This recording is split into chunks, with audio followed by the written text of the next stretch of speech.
தாய் தமிழ் உறவுகளுக்கு வணக்கம்.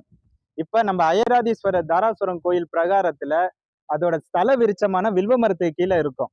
இப்ப ஏகத் மாணவ மாணவ தர்ஷன் இந்த பாரதிய ஜனதா கட்சியோட முக்கியமான கொள்கையின் ஒரு பகுதியா நம்ம முன்னோர்களுக்கு எவ்வளவு அறிவியல் அறிவு இருக்கு அப்படிங்கிறதுக்காக உதாரணமா இந்த அயராதீஸ்வரர் கோயிலை வச்சே சொல்றேன். நம்ம எல்லாத்துக்கும் தெரியும், நம்ம ஒவ்வொரு சிவ ஆலயத்திலையும் நவகிரகம் இருக்கும். நம்ம அறிவியல் பாட புத்தகங்களை நம்ம என்ன படிக்கிறோம்? கோப்பர்னிக்கஸ் தான் சூரியனை பூமி சுத்தி வருது, பூமி சூரியனை சுத்தி வருது அப்படின்னு கண்டுபிடிச்சிருக்கான்னு படிச்சுட்டு இருக்கோம். ஆனா 2000-3000 வருஷத்துக்கு முன்னாடி அமைக்கப்பட்ட நம்ம கோயில்கள்ல ஒவ்வொரு நவகிரகத்திலையும் மத்தியில சூரியன் இருக்கும், சுத்தி நவகிரகங்கள் இருக்கும். இதோட பொருள் என்னன்னா, சூரியன் மத்தியில இருக்கு, கிரகங்கள் தான் சூரியனை சுத்தி வருதுங்கிறத 2000 வருஷத்துக்கு முன்னாடியே நம்ம முன்னோர்கள் கண்டுபிடிச்சு உலகத்துக்கு சொல்லி இருக்காங்க. பட் ஆனா நம்ம என்ன படிச்சுட்டு இருக்கோம்?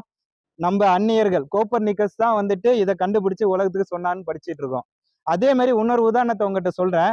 பல காலமா பல ஆயிரம் வருஷங்களா நம்ம பூமியை என்னன்னு சொல்றோம்? பூகோளம்னு சொல்றோம். கோளம்னா என்ன? ஸ்பியர். பூமி உருண்டைன்னு சொன்னது யாரு? கலிலியோ.